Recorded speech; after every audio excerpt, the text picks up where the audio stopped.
रे गरीबी इत जे ना करावे आपन लोग पीछा छोड़ावे भूखे के चाहिए जेकरा हाथे खिलौना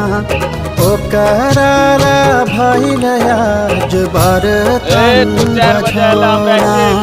जेकरा मिलल महल के सुखवा लगे नहीं के कौड़ी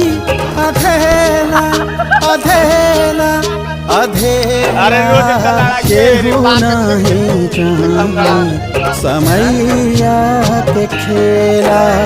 केहू नहीं जाने समैया के खेला लाइव सब कुछ तो